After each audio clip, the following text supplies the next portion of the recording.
Salut les amis, on se retrouve pour ce résumé du match entre Strasbourg et l'Olympique de Marseille.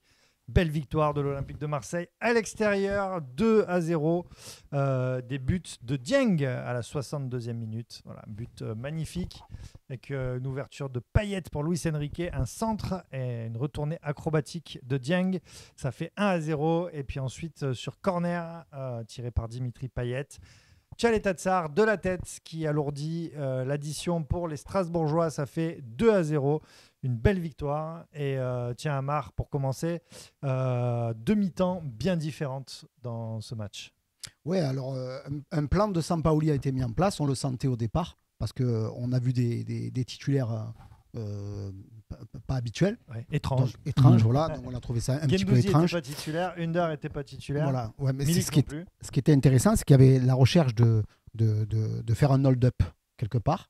Et bon, il a réussi son coup. En première période, on sentait que l'OM voulait leur laisser le ballon, mais ils avaient des vieux réflexes.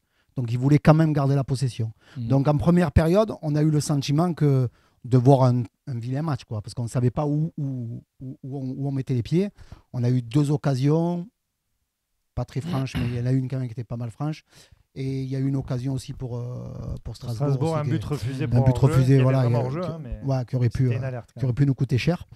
Et en deuxième période, c'était complètement différent parce que ça a vraiment fonctionné. Le contre a vraiment fonctionné. On a vraiment laissé le ballon. C'est là qu'on a vu les contre marseillais sur le premier but et le deuxième sur le coup de pied arrêté avec la tête de Tchaleta Tsar qui était très belle.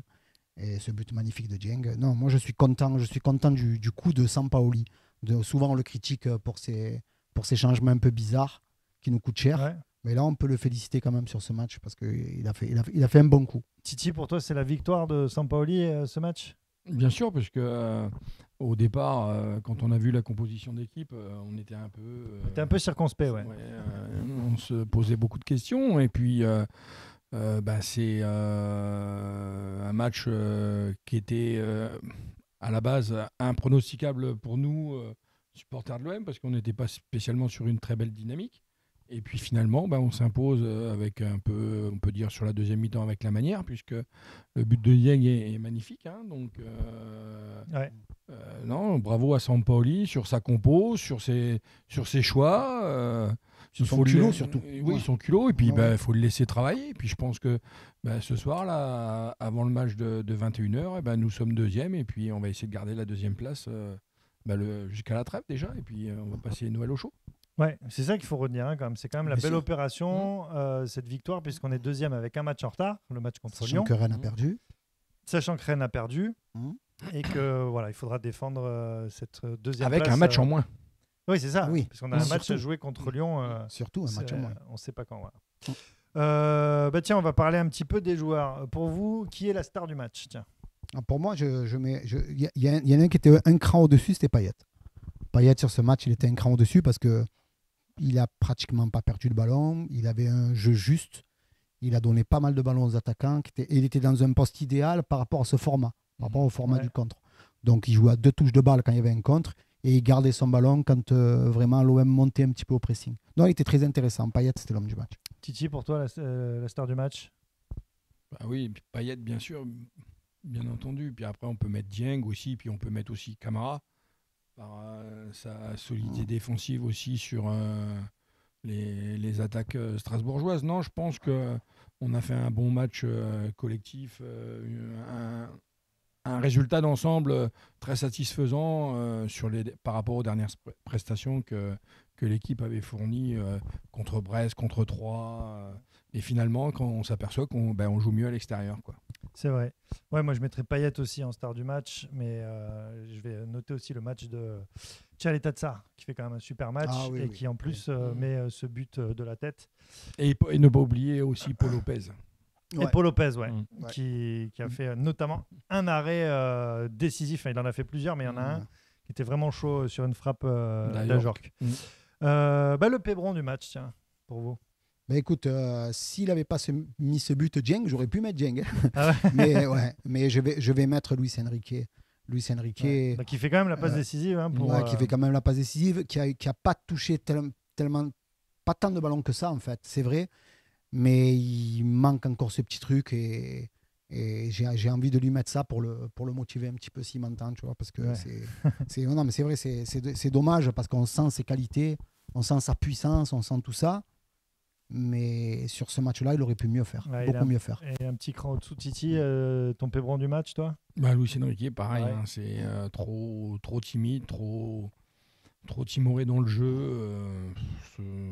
Jamais il prend les bonnes décisions. C'est mis à part la passe D pour Dieng là sur l'ouverture de Payet, c'est tout quoi. Mais après, c'est compliqué. Ouais, moi je vais mettre pour changer, je vais mettre Gay parce que dans l'absolu, il récupère des ballons quand même, mais après, il a beaucoup de déchets, il en perd. C'est compliqué, Gay. J'ai l'impression qu'il a du mal à trouver sa place dans cette équipe. On a l'impression qu'il a encore un apprentissage. Je le verrais, là, il le fait jouer trop. Et moi, je le verrais plus en 6, en vrai sentinelle. C'est là son vrai poste. Je pense qu'il est meilleur là. Après, c'est vrai que quand tu le fais jouer en 8, c'est compliqué. Ouais, il a du mal à ressortir les ballons. Tiens, on va jeter un petit coup d'œil quand même au classement, parce que c'est quand même ça la bonne nouvelle du jour. Paris Saint-Germain est toujours premier, intouchable. Non, mais on ne les compte pas. Et là, pour le coup, c'est pas comme en Formule 1 cette année. Hein. Là, on ne les compte pas, c'est une équipe nationale, c'est le Qatar. Ouais, voilà. Mais en tout cas, juste derrière, il y a l'Olympique de Marseille, avec 32 points et un match en retard. Rennes derrière qui a gagné, qui a perdu contre Nice, si je dis pas de bêtises. Et Nice, du coup, qui revient juste derrière Rennes avec 30 points. Et Paris joue contre qui ce soir? Monaco. Et Paris joue contre Monaco. Ça pue le nul, ça. Après, vous voulez gagner de l'argent, allez-y, nul. Paris et Monaco. D'ailleurs, ils restent avec les deux équipes. Ils ont fait des nuls. Paris, Monaco qui sont 8e. Strasbourg, du coup, qui stagne à la 7e place. Et on peut noter que Lille est 11e. Et Lyon, ils jouaient l'un contre l'autre sur cette journée. Ils ont fait 0-0. Et Lyon 13e, ça fait quand même... C'est rare de voir l'OL dans la deuxième partie de championnat. C'est un signe qu'ils ont le 13, tu vois. Là, c'est un signe, ils vont le garder. Non, mais c'est un peu la fin d'un cycle complet, que ce soit de la présidence jusqu'au sportif. Parce que sur le papier, Lyon, ils ont une équipe, franchement, ils ont une belle envie. Et genre, je ne sais pas pourquoi ils continuent à garder autant de confiance en leur entraîneur, là, Peter Bosz, là, parce que Garcia ou Genesio auraient fait ce début de championnat. Ah oui. Et ils auraient ils l'auraient expulsé immédiatement. Mais bon, oui. Et voilà, la fin. Avec un bon salaire.